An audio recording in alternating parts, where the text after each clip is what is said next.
बोलिए वृंदावन बिहारी लाल की। धर्म की अधर्म का प्राणियों में विश्व का गो हत्या गौ माता की। परम पूज्य धर्म सम्राट स्वामी श्री करपात्री जी महाराज की। हर हर। कल प्रसंग चल रहा था कि एक सामान्य सा व्यक्ति तपस्या के बल पर कितनी उन्नति कर सकता है, ये देखना है तो रावण को देख लेना चाहिए। किसी को भी गाली देना बहुत सरल है, पर जो दोष रावण में है वो दोष प्राय थोड़े थोड़े सब में ही रहते हैं। देवता बड़े पीड़ित थे रावण के आतंक से, और कल प्रसंग चल रहा था तो कौन कौन से देवता से क्या क्या काम कराता है, हाँ वो सब चर्चा हो गई। भगवान कहते हैं, ब्रह्मा जी महाराज सबको लेकर भगवान विष्णु के पास पहुंचे। हो गए तपस्या कैसे करें महाराज? बोले इस विषय में नंदीश्वर से बढ़कर के कोई और उपदेश नहीं दे सकता, इसलिए नंदीश्वर की शरण में जाओ। कैसे कैसे भगवान शिव का आराधन करना है? नंदीश्वर से जब देवताओं ने प्रश्न किया तो नंदीश्वर कहते हैं, देवा भगवान शिव लिंग रूप में जितेंद्रियान शांतान साधून शिवनिष्ठान एव सुलभ। भगवान शिव का दर्शन उन्हीं को हो सकता है जो जितेंद्रिय है। जितेंद्रिय शब्द का अर्थ है जिसने अपनी इंद्रियों को जीत लिया है। जिसको इंद्रियों ने जीता है वो भगवान शिव का दर्शन नहीं कर सकता। आंख ने कहा मुझे तो वो सौंदर्य देखना है और तुम चल पड़े तो फिर तुम इंद्रिय जयी नहीं हो, इंद्रियों के द्वारा तुमको जीता गया है। जीव कहती है कि मुझे यही खाना है, ऐसा ही खाना है, तो आप भाग लिए। हाथ अपना काम करने लगे, पैर अपना काम करने लगे, बुद्धि मन अपना काम करने लगे, तो जीव ने आपको जीत लिया, आपने जीव को नहीं जीता। सुंदर दृश्य देखने के लिए आंख ने ललक दिखाई तो सब पूरी की पूरी ये चेतना उसी की ओर लग गई, तो आपको आंख ने जीत लिया, आपने आंख को नहीं जीत पाया।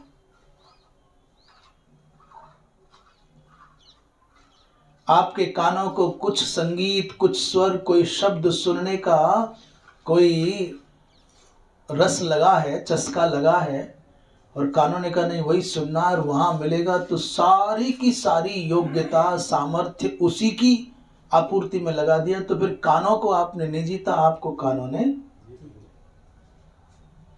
और क्षमा करें मेरे मन से जो भाव निकल रहा है, हाँ सबसे अधिक खतरनाक जो इंद्रिय है ना वो आंख, जिह्वा, नासिका और कान नहीं है। 5 इंद्रियां हैं ना जो ज्ञान के साधक हैं, विषयों का उपभोग करने के चक्र को चलायमान रखती हैं।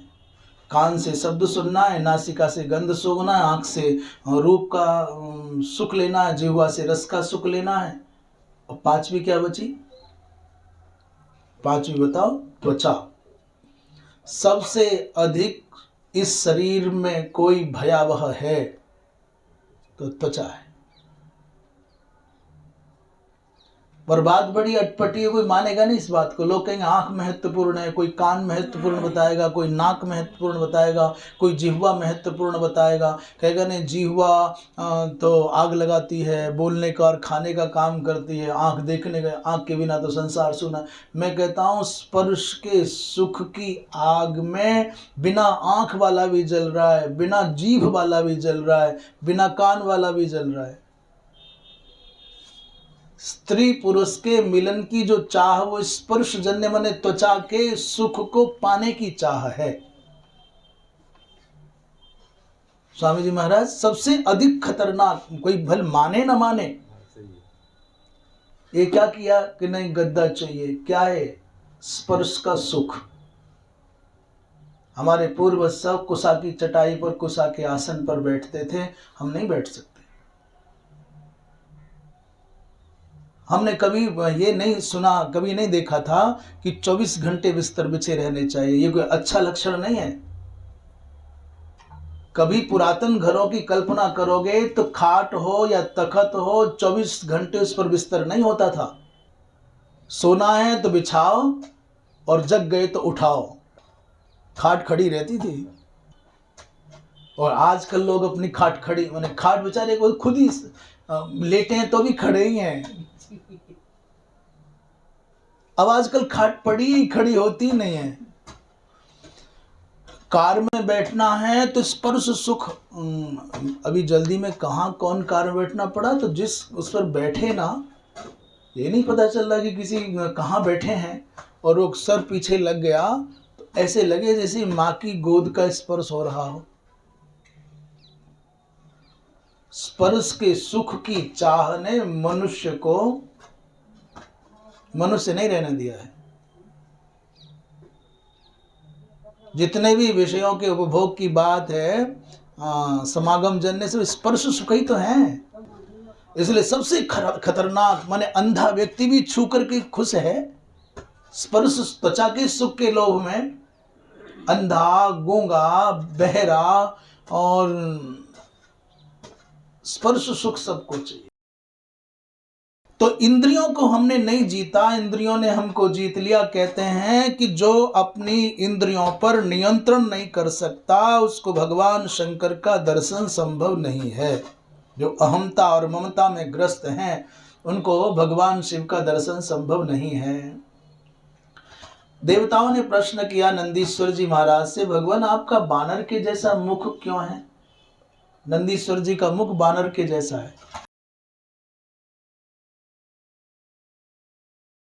जब रावण का अंत समय आया तो रावण को बड़ा दृढ़ विश्वास था कि दुनिया पलट जाए पर भोले बाबा नहीं पलटेंगे, बात के पक्के हैं। पर अंतिम समय आया तो भोले बाबा साथ नहीं आए। राम जी के संग युद्ध करते करते रावण को अचानक गुस्सा आया, बोले भोले बाबा पहले महादेव से तो बात कर लेना, ये कहीं लिखा नहीं है पर सुन लो। राम जी ने कहा कर लो, हम इसलिए कह रहे हैं कहीं लिखा नहीं है, पूछने लगो कहाँ लिखा है। रावण ने महादेव को बुला के कहा, महादेव आपने वचन दिया था कि युद्ध के समय मेरे संग खड़े रहोगे, पर ये क्या हो रहा है? ये तुम्हारा चेला हनुमान मेरी लंका में आग लगा रहा है। मैंने उसकी पूंछ भर छुई, उसने पूरी लंका लपेट दी। ये क्या है? मैंने 10 सिर चढ़ाए काट करके, संसार में कोई और है क्या? भोलेनाथ ने कहा नहीं, मैं तेरे जैसा कोई नहीं। हाँ तेरे 10 सिर, तो फिर मैंने 10 सिर चढ़ाए फिर भी आप मेरे साथ नहीं खड़े पाए गए। भगवान शंकर बोले एक बार और चढ़ा देता तो तेरा बिगड़ता क्या था, मैं एकादश रुद्र हूं। तेने 10 सिरों से 10 रुद्रों को मना लिया पर 11वां हनुमान बच गया, वही नाटक कर रहा है। उसने लंका में आग लगाई। तुमने एक बार सर और चढ़ा दिया होता रावण तो फिर ये दिन न देखना पड़ता। रावण ने कहा अच्छा मुझे क्या पता था, फिर भी कमी रह गई। हनुमान जी महाराज 11वें रुद्र हैं इसलिए लगा दी लंका।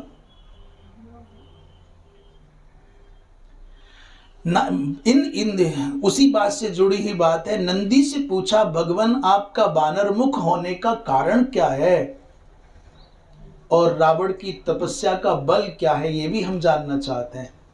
तो पहले प्रश्न का उत्तर नंदीश्वर जी महाराज देते हैं, भैया मैंने तपस्या करके भगवान शंकर को प्रसन्न किया और भगवान शंकर ने कहा तुम्हें सारूप्य देता हूं। सारूप्य माने समान रूप की प्राप्ति होना। मुक्ति 4 प्रकार की है कि 5 प्रकार की है कि एक ही प्रकार की है, ये विचार का विषय है। पर जो 4 प्रकार की मुक्ति कहा जाता है उसको समझ लें। सबसे पहली है सालोक्य मुक्ति। पहली का मतलब हम नीचे से चल रहे हैं। सालोक्य शब्द का, रवि भैया ये ध्यान से सुनेंगे तो बात पूरी पकड़ में आएगी। सालोक्य का मतलब है समान लोक में रहने का सौभाग्य मिल जाए, सालोक्य मुक्ति है। जैसे भगवान शंकर कैलाश पर हैं तो हम भी कैलाश पर रहने लग गए, आप वृंदावन में हैं तो हम भी वृंदावन में रहने, सालोक्य है ये, समान लोक मिल गया। भगवान नारायण वैकुंठ में है तो हमको भी वैकुंठ में रहने का मौका मिल जाए, ये क्या है? समान लोक में रहने का सौभाग्य मिले, वो सालोक्य मुक्ति है। दूसरी है सामीप्य मुक्ति। वृंदावन में रह रहे पर हम यहां और आप वहां, क्यों नहीं आ पाए? बहुत भीड़ थी जी। आज तो परिक्रमा मार्ग को पार करना भी संभव नहीं, इतनी भीड़ है। तो लोग तो समान है पर समीपता नहीं मिली। कैलाश पर्वत पर रहने का सौभाग्य मिला, भोलेनाथ कहीं और हम कहीं और पड़े। तो सलोक तो समान लोग तो मिला पर समीपता ना मिली। पर समीपता क्या?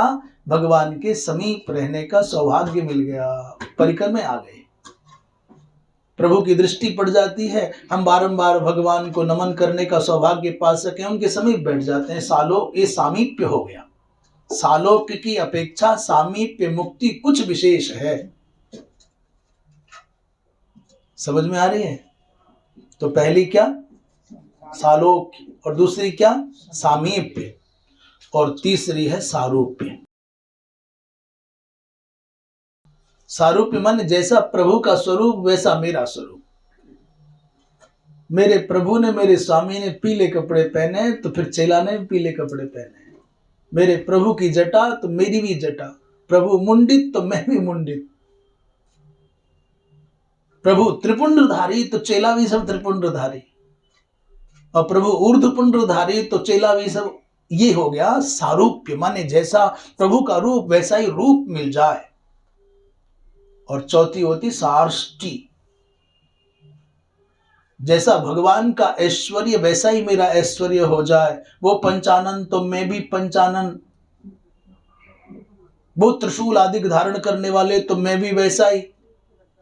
जैसा ऐश्वर्य मेरे प्रभु का वैसा ऐश्वर्य मेरा, जैसी गाड़ी मेरे गुरु की वैसी गाड़ी मेरी, जैसे जूता उनके वैसे जूता मेरे, मन बस सेम, समान ऐश्वर्य की प्राप्ति हो जाए। सार्ष्टी, ये उससे भी थोड़ी ऊंची कक्षा की है। तो समान लोक और समीपता, और तीसरी स्वरूपता, और चौथी समान ऐश्वर्य। ये चार प्रकार की मुक्ति, पर पांच भी होती जिसे कैवल्य कहते हैं, अथवा जिसको सायुज्य मुक्ति कहते हैं।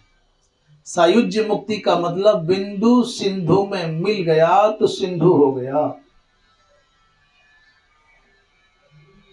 एक नमक का डला समुद्र की गहराई नापने चला, और इस अहंकार के साथ कि मैं लौट करके आऊंगा, तुम सबको समुद्र की गहराई बताऊंगा, पर गया तो फिर समुद्र हो गया, लौट के आ न पाया।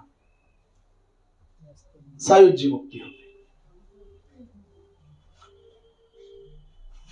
कहते नंदीश्वर जी महाराज कहते, मैंने भगवान शिव को तपस्या से प्रसन्न किया तो भगवान शिव ने कहा सारूप्य मुक्ति देता हूं, जैसा मेरा स्वरूप वैसा तुम्हारा स्वरूप हो जाएगा नंदी, तुम सदा मेरे समीप रहते हो।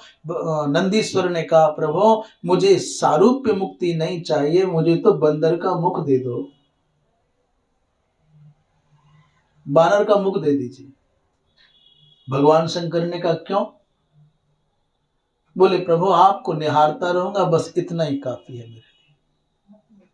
और कहीं आपके जैसा सुंदर हो गया तो फिर बंदर और सुंदर में एक अंतर है, बंदर कभी सुंदर नहीं होता और सुंदर कभी बंदर नहीं होता।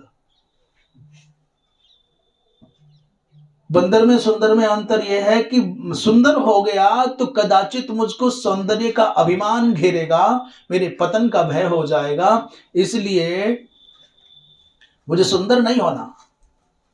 याचितंच मया शंभो बदनम बानरस्य च, मैंने भगवान शंकर से क्या मांगा? बोले बानर का मुख मांगा। निरभिमानिनो निर्दम्भाहा शिव प्रिया भवंती, क्योंकि जो निरभिमानी है, जो निर्दम्भ है, भगवान शिव को वही प्यारे होते हैं। और कदाचित मैं सुंदर हो गया होता, लोगों के द्वारा प्रशंसित हो गया होता, लोग मेरा, अच्छा सुंदर होना कोई बहुत बड़ी उपलब्धि है क्या? रसगुल्ला बहुत मीठा है, इससे रसगुल्ला को क्या लाभ है? रसगुल्ला बहुत मधुर है, इससे रसगुल्ला को क्या लाभ? वो तो खाने वाले का फायदा हुआ। फूल बहुत खुशबू वाला है, सुगंधी युक्त है, बहुत सुंदर है, इससे पुष्प का क्या? ये तो किसी नाक वाले और आंख वाले को सुख मिला। हमारे सुंदर होने से हमको कुछ प्राप्त होने वाला नहीं, हमारे उपभोक्ता को कोई सुख मिले, किसी की आंखों को सुख मिले, किसी की त्वचा को सुख मिले, तो बात एक अलग है, हमको क्या। बोलिए वृंदावन बिहारी लाल की। नहीं, सच में सुंदर होने से तुमको क्या? आप बहुत अच्छा गाते हैं, मैं बहुत अच्छा गायक हूं, इससे मुझको क्या लाभ?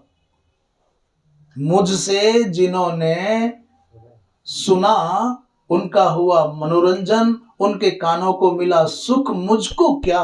मात्र ये कि प्रशंसा मेरे हिस्से में आई, मेरा तो उपभोग किसी और ने किया, मेरा स्वाद किसी और ने लिया। खिले हुए फूल ने हर ए सूरज तेरी क्या औकात है, किसी दूसरे की पंक्तियां हैं। ए सूरज तेरी क्या सामर्थ्य, तुम कहते हो मैं अंधेरे को भगा देता हूं, सूरज तेरी क्या औकात है, हर दिन के बाद होती रात है। बहुत सामर्थ्यवान हो, जरा पीठ घूम जाती है तो दुनिया का अंधेरा नहीं मिटा सकते।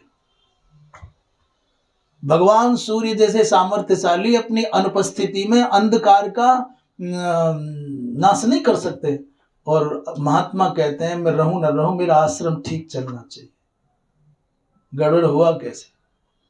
व्यक्ति कहता है घर छोड़ आया हूं तो घर ठीक रहना चाहिए, रह कैसे जाएगा? सूरज में सामर्थ्य नहीं है कि अपनी पीठ घूमते अपनी दुनिया में उजाला कर सकें, अंधेरे को रोक सके। और मनुष्य अभिमान लेकर के फूला नहीं समाता कि मैं हूं ना, मेरे बाद भी सब कुछ ठीक क्यों नहीं रहेगा? रहना चाहिए, रहेगा। सूरज तेरी क्या औकात है, हर दिन के बाद होती रात। खिले हुए फूल ने माली से कहा, वो टूट करके तड़पते हुए खिले हुए फूल ने माली से कहा, माली खूबसूरत होना भी बुरी बात है, सुंदर होना कौन सा अच्छा है? जितने अधिक तुम सुंदर होगे उतने संसार की दृष्टि का जल्दी शिकार होगे। इसलिए नंदीश्वर जी महाराज कहते हैं कि नहीं, मैंने सौंदर्य नहीं मांगा, मैंने सुंदर होना स्वीकार नहीं किया, बंदर होना स्वीकार किया, क्योंकि भगवान को निरभिमानी निर्दम्भ ही अत्यंत प्रिय होते हैं। इसलिए मेरे बानर मुख होने का तो कारण मेरी अपनी इच्छा है। कोई यदि लगता है किसी को मैं सुंदर नहीं हूं, मेरी आंख अच्छी नहीं, मेरी नाक अच्छी नहीं, मेरे होठ अच्छे नहीं, मेरा रंग अच्छा नहीं, तो इसमें तुम्हारा क्या घाटा है? इसे तुम्हारी हानि क्या है? व्यर्थ में झूठी प्रशंसा सुनने के प्रलोभन में आप दूसरों का खिलौना बनना चाहते हो। अस्तु, दूसरा प्रश्न था कि रावण की तपस्या के बल का स्तर क्या है? तो कहते हैं हे देवताओं, जब महादेव भगवान शिव ने कुबेर को धनाध्यक्ष बनाया, तो कुबेर को जब धनाध्यक्ष बनाया तो रावण को क्रोध आ गया, और रावण ने क्रोध में भर करके जैसे ही पद पर बिठाया कुबेर को भगवान शंकर ने, तो और कुछ तो समझ में आया नहीं। अब शंकर जी पर तो बस चले, यद्यपि तो रावण रावण है, दो दो हाथ तो भगवान शिव से भी कर लिए होंगे, यही मिला था क्या? आपको तो कुबेर का रंग कैसा है तो गौरवर्ण के कुबेर, पर एक नेत्र वाले। कुबेर के एक ही नेत्र है, एक नेत्र तो कुबेर का चला गया। अब जब शिव पुराण में बड़ी सुंदर कथा है कुबेर की।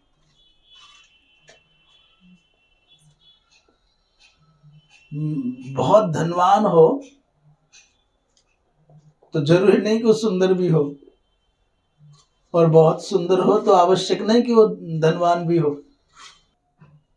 व्यक्ति तृप्त नहीं है, संतुष्ट नहीं है, जो जहां है वहां उदास है, अपूर्ण है, खिन्न है, कुछ और चाहता है।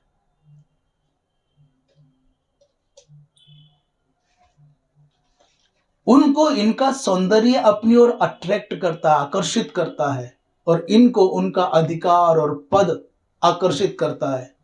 तो पूर्णता कहां है? कुबेर कैसे बोले एक नेत्र वाले हैं, एकाक्ष हैं, और एक नेत्र भी क्यों गया, इसमें भी बड़ा झमेला है। माता पार्वती को बड़ी ईर्ष्या की दृष्टि से देख लिया कि भक्त शंकर जी का मैं, और बराबर में शंकर जी के बैठने का सौभाग्य इसको कैसे मिले, है कौन ये? तो बड़ी टेढ़ी नजर से देखा तो मैया के उसी प्रभाव से नेत्र चला गया।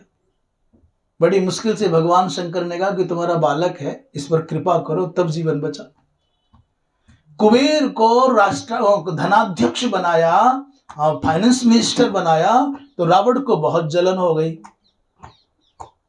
शंकर जी से कुछ जो थोड़ा उद्धत टाइप का लड़का होता है ना, बड़ा उद्दंड प्रकृति का पुत्र होता है, वो पिता से दो हाथ कर लेता है, सब तरह की बातें कह जाता है। फिर चलो आपसे तो क्या, मैं कुबेर को देखता हूं। तो खोजते खोजते कुबेर को आया, तो भगवान शंकर के यहाँ दरवाजे पर खड़े थे नंदीश्वर जी महाराज। तो नंदीश्वर जी को बानर के रूप में देख करके हंसता हुआ, तिरस्कार करता हुआ कहने लगा, रे शंकर जी के यहाँ, शंकर के यहाँ बंदर, जो कर्पूर गौरम है उनका चेला बंदर मुख।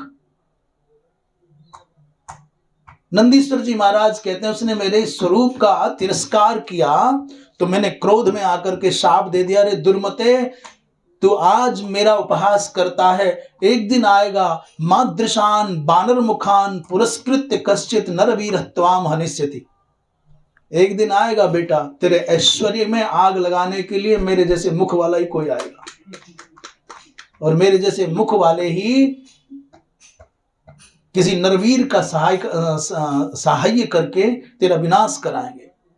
हे देवाः मया सप्तुसु रावणः, मेरे द्वारा शापित होने के कारण रावण का प्रभाव तो कम हुआ, परंतु साधना तो थी।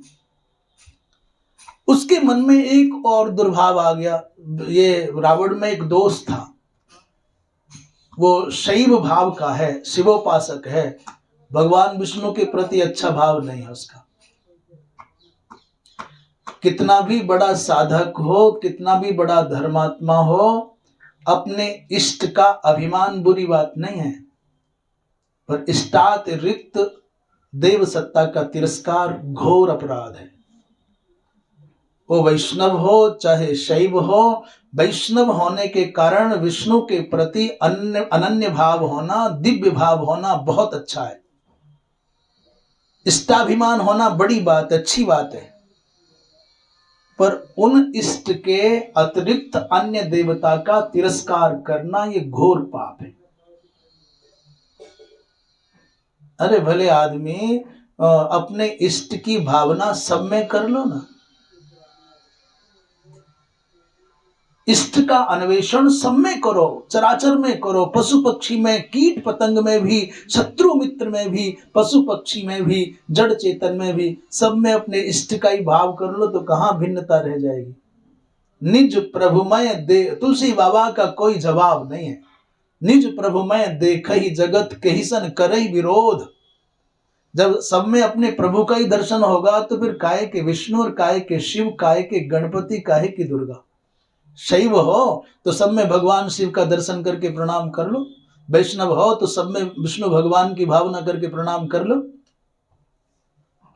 परंतु ये कट्टर शैव है, कट्टर शिवोपासक है, भगवान विष्णु की निंदा भी करता है, तिरस्कार भी करता है। इसी चक्कर में शास्त्रज्ञ होने पर भी जिद करके उसने जलहरी के बिना शंकर जी की पूजा करना आरंभ कर दिया रावण ने।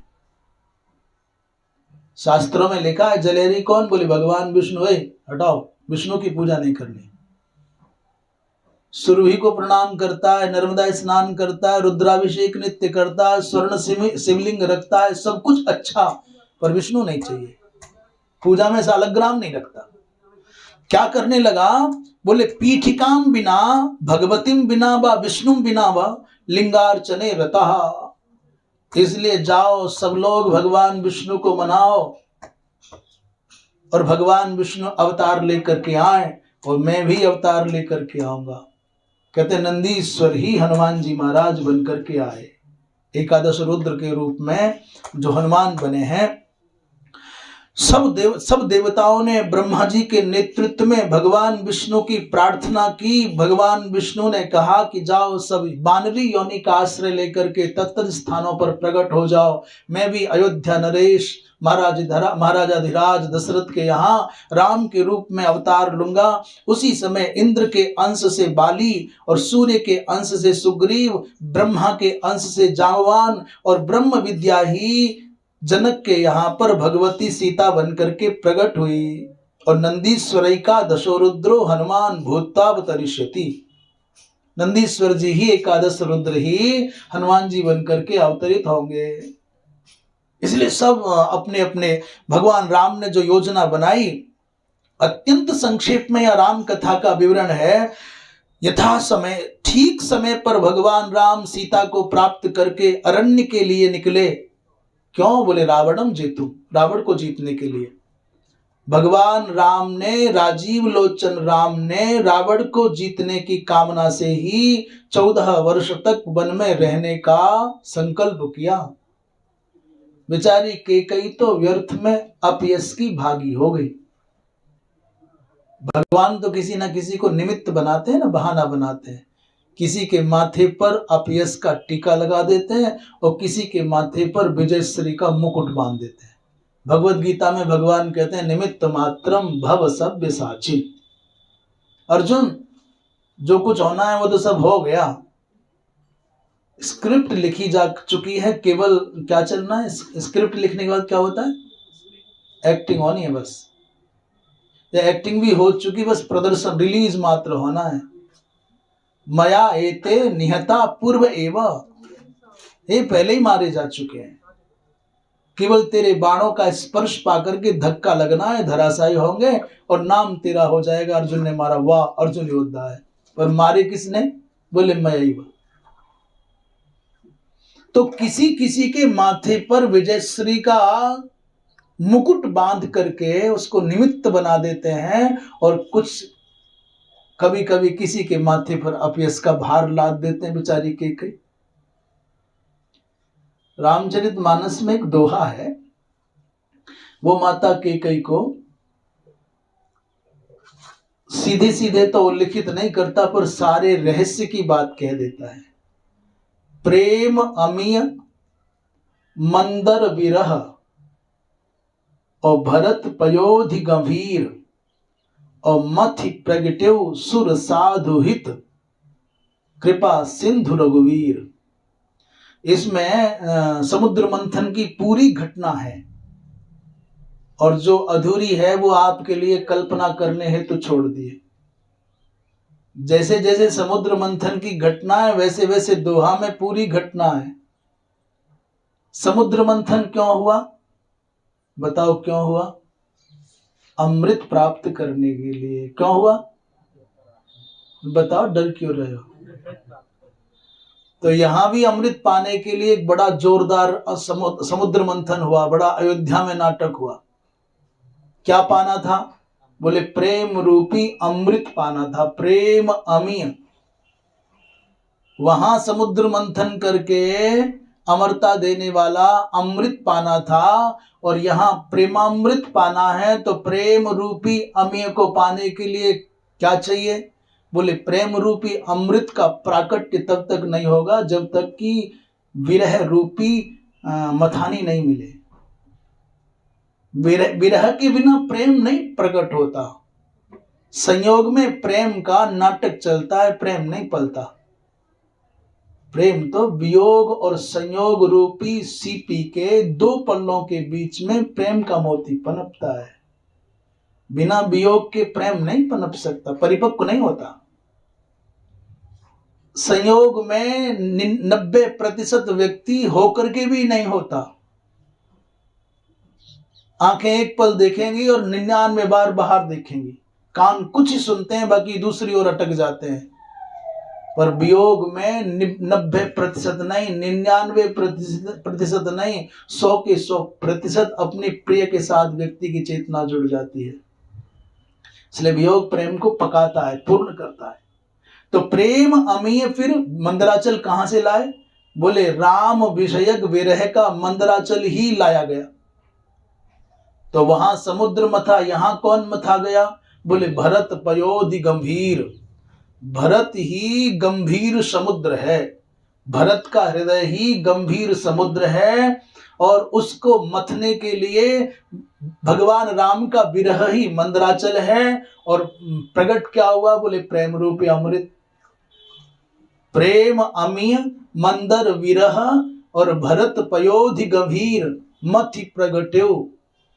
वहां मंथन किस किसने किया समुद्र का? बोलो किस किसने किया? देवता और दैत्य दोनों ने, अच्छाई बुराई मिलकर के, नीति अनीति मिलकर के, श्रेय प्रेय मिलकर के मंथन कर रहे हैं, अच्छे बुरे लोग मिलकर के। पर यहां मंथन करने वाले एक ही है। कौन? यहां कौन है? बोले वहां तो दैत्य और देवता है। मथि प्रगट्यो कौन? बोले कृपा सिंधु रघुवीर। भगवान राम ही यहां पर मंथन करता है। यहां दो नहीं है, यहां एक राम ही मंथन करता है। और वहां जो अमृत निकला वो देवताओं के भी काम आया कि नहीं आया भगवान जाने।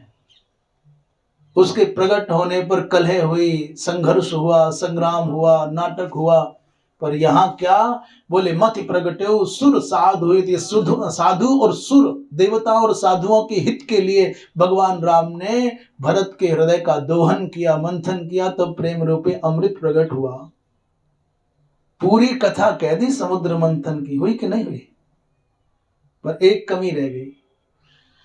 तुलसी बाबा दोहा लिखते हुए भगवान शंकर को भूल गए।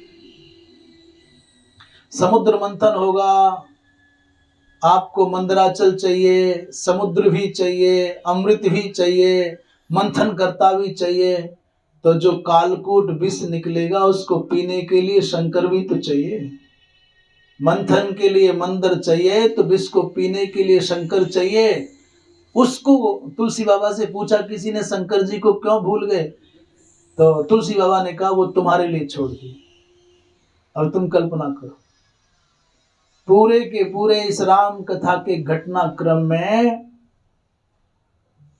आपको कहीं स्मरण में आएगा तो शंकर की भूमिका मैया कैकेयी ने निभाई है।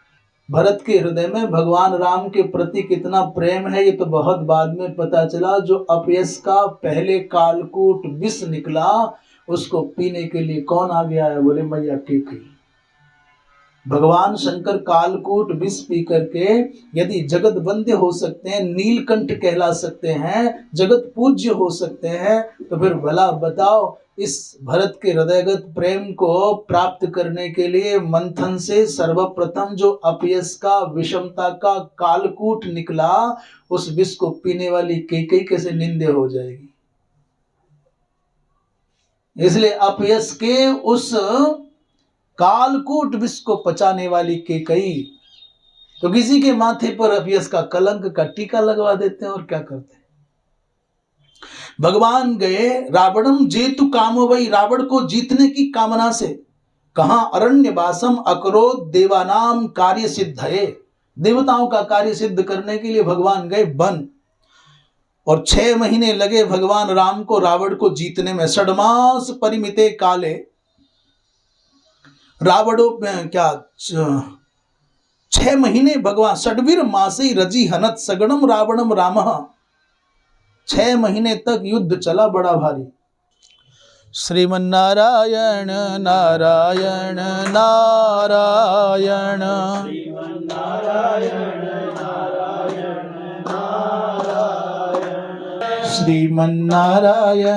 नारायण नारायण, श्रीमन्नारायण नारायण नारायण, भजमन नारायण नारायण नारायण, भजमन नारायण नारायण नारायण। बोलिए वृंदावन बिहारी लाल की। 6 महीने तक चले संघर्ष में भगवान राम ने रावण को धराशायी कर दिया।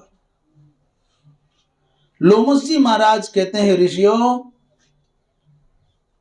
देवताओं ने भी भगवान रावण में क्या कमी रह गई? भगवान राम ने भी शिवलिंग की पूजा की है। लिंग थापिकर विधिवत पूजा, रामचरितमानस का स्मरण करा रहे हैं। पर रावण भी शिवोपासक, भगवान राम भी शिवोपासक, पर राम की विजय क्यों हुई? अंतर इतना है, भगवान राम भगवान शिव की पूजा करते हैं तो जलहरी के सहित, वेदिका के सहित, पीठिका के सहित करते हैं, पर रावण भगवान शंकर की पूजा करता है, शिवलिंग की पूजा करता है तो वेदिका के बिना करता है। नंदीश्वर जी महाराज ने देवताओं से कहा, तुमको विजय पानी है तो भगवान शिव की पूजा करो वेदिका के सहित। हे ऋषियों, इस संसार में वर्णाश्रमाधिकार का ज्ञान प्राप्त करके अपने वर्ण और आश्रम के अधिकार की सीमा में यथाक्रम से जो पार्थिव पूजा करने के अधिकारी हैं, जैसा जैसा शास्त्र निरापद मार्ग बताए, जिसमें यदि शास्त्र ने कहीं किसी ऋषि ने ये कहा है कि ऐसा मत करो तो फिर मत करो, क्योंकि निषेध वचन 100 चाहिए ऐसा नहीं, एक भी निषेध वचन है तो बलवान है। विधि वाक्यों में प्रायः मतैक्य नहीं होता, विभिन्न ऋषियों के विभिन्न मत होंगे, तो जिन वाक्यों में साम्य है उनको अंगीकार कर ले, और जिनका निषेध है उसको संदिग्ध विषय में प्रवृत्त नहीं होना चाहिए। तो जो मंत्र, जो उपासना की विधि हमारे वर्ण और आश्रम के अधिकार में आती है, उसके अनुसार शिवार्चन कर लेना चाहिए। तेनैव माया निराशः, उसी से माया का निराश होगा और उसी से जन्म मरण के चक्र का समन होगा। अगला प्रश्न जो प्रारंभ में पहले दिन किया था कि भगवान शंकर ने विष पान किया, ऐसा क्यों महाराज? भगवान शंकर ने विषपान क्यों किया? कथम शिवः गरम भक्षितवान, तो प्रश्न ऋषियों ने किया, उत्तर लोमस जी महाराज दे रहे हैं। एक समय की बात है, देवराज इंद्र की विजय हो गई, तो जब विजय हुई तो विजय का महोत्सव मनाया जाने लगा। उस महोत्सव में पुष्पमालाएं और उपहार, नृत्य, गीत सब चल रहा था। त्वं ब्रह्मा त्वं वरुणः त्वं इंद्रः त्वं रुद्रः। कोई जीत जाता है तो कहते हैं सब इनके जैसा कोई नहीं है, और समीक्षक पहले से कुछ भी कहते हो, जीतने के बाद कहते हम तो पहले ही कहते थे हाथ मार जाएगा। जो जीत जाता है उसी के गीत गाता है संसार है। कभी हंसता है, कभी रोता है, और कभी हंसाता है, कभी रुलाता है। जो जीत जाता है उसी के गीत गाता है संसार है। अत्यंत दर्प में भरे हुए दिव्य सिंहासन पर बैठे देवराज इंद्र ने आते हुए गुरुदेव को, बृहस्पति को देख लिया कि गुरुदेव आ रहे हैं, तो देख करके भी मुंह घुमा लिया। इनको भी अभी आना था, रंग में भंग डालने के लिए उठना पड़ेगा, सम्मान करना पड़ेगा। और देवताओं ने बृहस्पति को प्रणाम किया, गुरुदेव को प्रणाम किया, परंतु इंद्र ने उठ करके सम्मान करना तो कौन कहे, आसन की ओर संकेत करना तो कौन कहे, नमस्कार तो कौन कहे, देखा तक नहीं। बृहस्पति जी महाराज को थोड़ा धक्का लगा। इस अपमान से, इस तिरस्कार से उन्होंने अपनी अवज्ञा मान करके अंतर्धान हो गए। और जैसे ही बृहस्पति जी महाराज ने शिष्य को त्यागा, मैं आपको सत्य बताऊं, समाधान तो है, सबके हृदय में होता ही है, जब आपके बड़े आपको परामर्श देने से कन्नी काटने लग जाए, समझ लेना आपका पराभव सुनिश्चित हो गया। पुत्र से पिता डरने लग जाए, मैं कुछ कहूंगा तो नाराज हो जाएगा। शिष्य से गुरु सशंकित हो जाए कि मैं कुछ बोलूंगा तो रूठ जाएगा। सेवक से स्वामी, नौकर से मालिक। और जब तुम्हारे सेवक के हाथ कम चले, जबान ज्यादा चले, तो उसे किनारे होने की तैयारियां कर लीजिए। अर्थात कार्य कम करे, बोलने ज्यादा लगे, ज्ञान ज्यादा देने लगे, तब समझ लेना लंबा चलना नहीं है, अधिक नहीं चलेगा। सेवक को अपनी सीमाओं का ज्ञान होना चाहिए और स्वामी को उसकी परिस्थितियों का ज्ञान होना चाहिए। स्वामी में उदारता हो और सेवक में उपयोगिता हो। उपयोगी नहीं होगे तो नहीं चलोगे, और सेवक बहुत उपयोगी हो, स्वामी उदार ना हो तो नहीं चलेगा। सिर्फ दो शब्द हैं, उपयोगिता और उदारता। जो भी बड़े की भूमिका में उसको उदार होना चाहिए, उसकी परिस्थितियों के साथ, संकट के साथ, आवश्यकता के साथ खड़े होने का भाव होना चाहिए अपनी सामर्थ्य के अनुसार। और सेवक में उपयोगिता होनी चाहिए तो लंबा चलेगा संबंध। उदारता या उपयोगिता दोनों में कमी आएगी तो टकराव होगा, बिखराव होगा, अलगाव होगा। देवराज इंद्र ने जैसे तिरस्कार किया तो बृहस्पति जी अंतर्धान हो गए गुरु, और उसका परिणाम क्या हुआ? बोले इंद्र की प्रभा, इंद्र के चेहरे की कांति, उसके मन का आत्मविश्वास खत्म हो गया, हृदय कांप गया अचानक। और इधर इतना हुआ, उधर दैत्यों को पता चल गया कि बृहस्पति ने, गुरु ने अपने शिष्यों का, देवताओं का त्याग कर दिया। शुक्राचार्य जी महाराज मौके की तलाश में थे। उन्होंने एक मंत्र, एक दिव्य मुहूर्त निकाला और बलि से कहा, कर दो आक्रमण, ये सही समय है। शुक्राचार्य जी का आश्रय पाते ही बलि ने किया आक्रमण और देवता चारों खाने चित्त, ताक लगाए बैठे थे। देवराज इंद्र चिंतित हो गए, ये पराजित कैसे हुआ, कारण क्या है, मेरी श्री कहां चली गई? नारद जी ने कहा, गुरो रवज्ञया राज्यम गतन्ते बलसूदन। हे बलसूदन, गुरु की अवज्ञा करने के कारण तुम्हारा राज्य भी गया, और तस्मात् क्षमापनीयोऽसौ सर्वभावेन हि त्वया। यदि तुम अपना कुशल चाहते हो तो अपने गुरु से जाकर के क्षमा याचना करो, पर क्षमा याचना करने जाए कहां? बृहस्पति की उपेक्षा से दीन देवता शक्तिहीन हो गए, और दैत्य गुरु शुक्राचार्य के अनुग्रह से तीन समीचीन और अक्षीण जो दैत्य हैं वो विजयी हो गए। बेचारे देवराज इंद्र ने खोजा पर बृहस्पति नहीं मिले। रोते हुए ब्रह्मा जी के पास में गए। देव देव जगन्नाथो सुरा सुर नमस्कृत पुण्य श्लोका व्यानंत परमात्मन नमोस्तुते। ब्रह्मा जी महाराज के साथ देवता भगवान विष्णु के पास जाकर स्तुति कर रहे हैं, श्रीमन्नारायण नारायण नारायण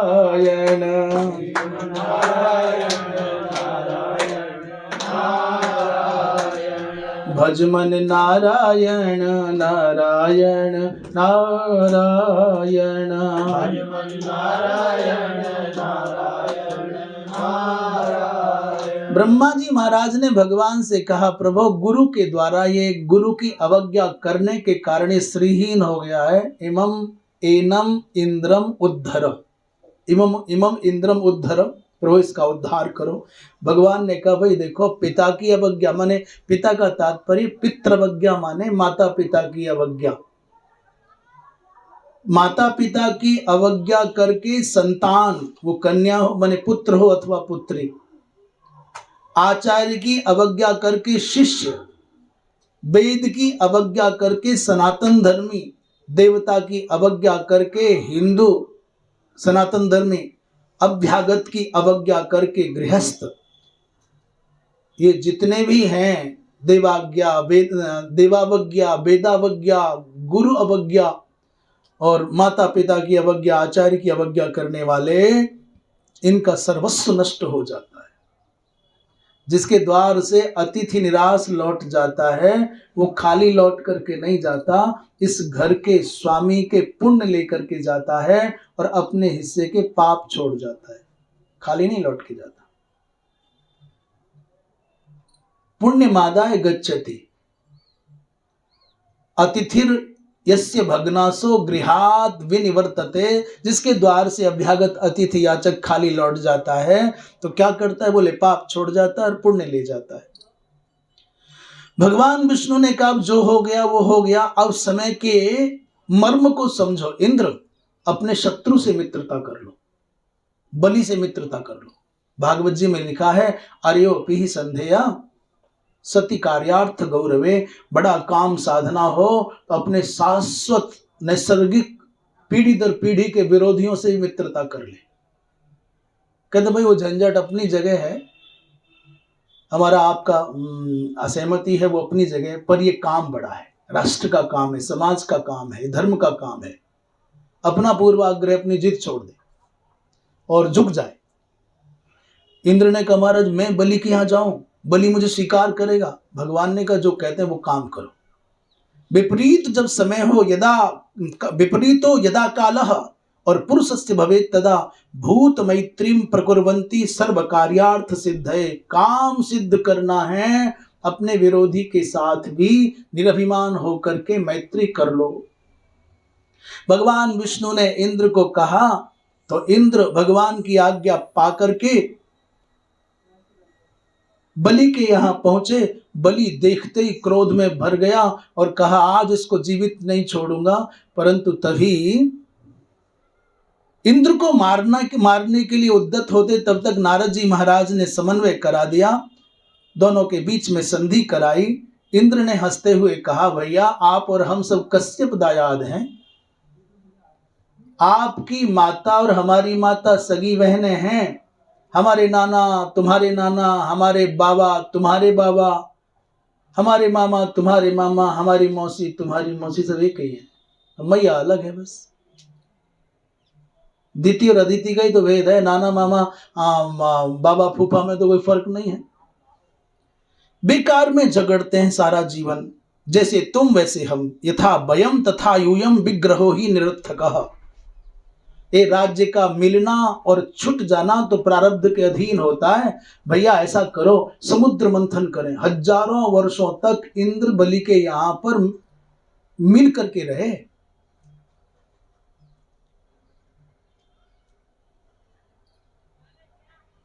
कितने कितने माने दैत्य देवताओं और दैत्यों में संधि तो हो गई। यहाँ इस समय नारद जी ने एक मंत्र, मतलब बहुत प्यारा मंत्र दिया, बलि शरणागत को नहीं त्यागना चाहिए, रोगी को, वृद्ध को, ब्राह्मण को, ये यदि शरण में आ जाएं, ये यदि आ जाएं, रोगी हो, वृद्ध हो, ब्राह्मण हो, तो इनकी रक्षा करना चाहिए। जो रक्षा नहीं करता उसको ब्रह्म हत्या का पाप लगता है, इसलिए शरणागत देवताओं की रक्षा करो। बहुत समय तक मिलकर के रहे। बलि ग्रहे बहुवर्षम यावत इंद्रो अवात्सीत। एक दिन इंद्र ने कहा चलो समुद्र मंथन कर लें, अमृत पाना है। बलि ने कहा कैसे संभव है? बोले मंदराचल की मथानी बनाएंगे, बांस की नाक की नेति बनाएंगे और मिलकर के मंथन करेंगे। बलि ने सोचा कि एक बार किसी तरह अमृत निकल आए, बाकी फिर देखेंगे बेटा इंद्र तू पिएगा कि हम पिएंगे। पहली योजना में ही मन में आगे से ऊपर से कहते हाँ हो बढ़िया, पक्का पक्का, चलो चलो। पर मन में ठान लिया बलि ने, बेटा एक बार अमृत निकल आने दे तब बताएंगे, तू पिएगा कि हम पिएंगे। दैत्यों के पास में शक्ति है, युक्ति नहीं है, और देवताओं के पास में युक्ति है, उतनी शक्ति नहीं है। शक्ति की दृष्टि से सात्विक व्यक्ति उतना सामर्थ्यवान नहीं होता जितना संकल्प की दृष्टि से बलवान होता है। सात्विक व्यक्ति के पास संकल्प का बल होता है, आत्मबल होता है, और तमोगुणी व्यक्ति के पास में शारीरिक बहुत शक्ति होती है। इसलिए जब शारीरिक कार्य करने हो तो यही उपयोगी है। तो युक्ति और भगवत कृपा देवताओं के पास में, और शक्ति और हठ सामर्थ्य इन दैत्यों के पास में। जैसे कैसे भगवान विष्णु के सहयोग से मंदराचल को लाया गया। सहयोग क्या, जब ला न पाए दैत्य और देवता मंदराचल को, तो भगवान विष्णु ही गरुड़ पर रख करके मंदराचल को लाए। और जब डूबने लगा जल में, तो कमठ बन करके, कच्छप बन करके मंदराचल को भगवान विष्णु ने धारण किया। इस समय भगवान ने 3 रूप बनाए।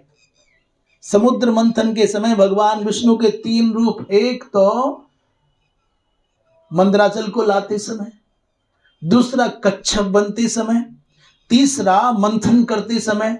अच्छा नहीं, लाते समय तो एक ही बात है।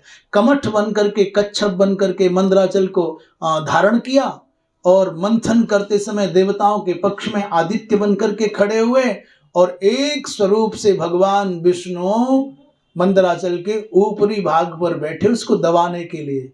ऊपर, नीचे और बीच में, आदौ मध्य चांते च, माने भगवान नारायण आदि में, अंत में और मध्य में, तीनों स्थान पर समुद्र मंथन के समय। भागवत जी में नहीं है, ऊपर बैठे उसको दबाने के लिए, नीचे बैठे उसको धारण करने के लिए, और मंथन करने के लिए तो सबके साथ हैं। महाराज सबसे पहले हालाहल विष निकल आया।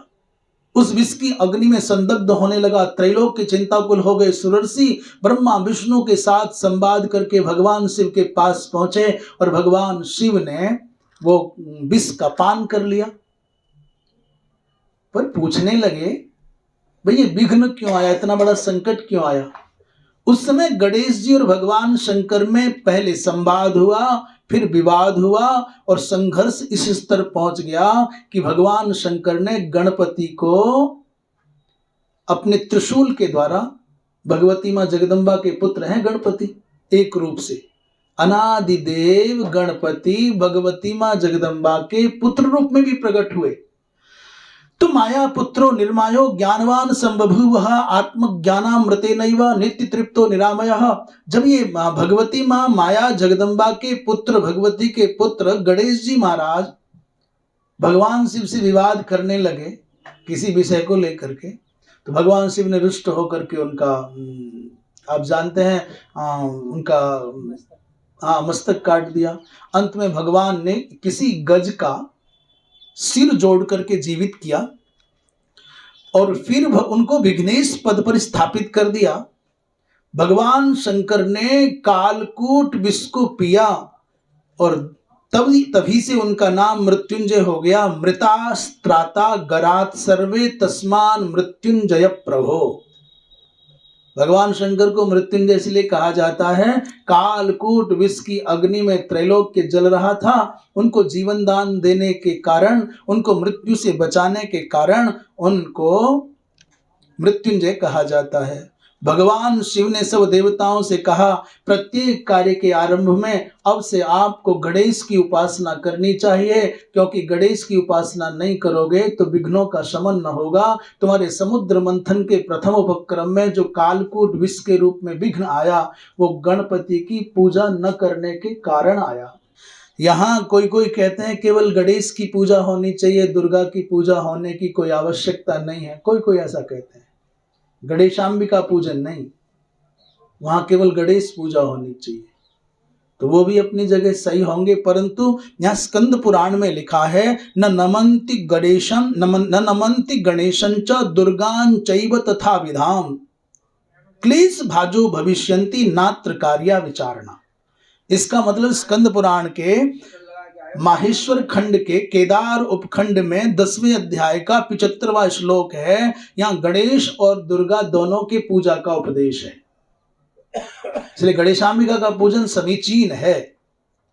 ऐसा नहीं केवल गणेश की पूजा हो। हाँ, प्राचुर्येण प्रामुख्येन गणपति की पूजा का भी वचन है। कार्यारंभे तो विघ्नेशम ये नार्चन्ति गणाधिपम कार्य सिद्धिर्न तेषां वै भवेतु भवतां यथा।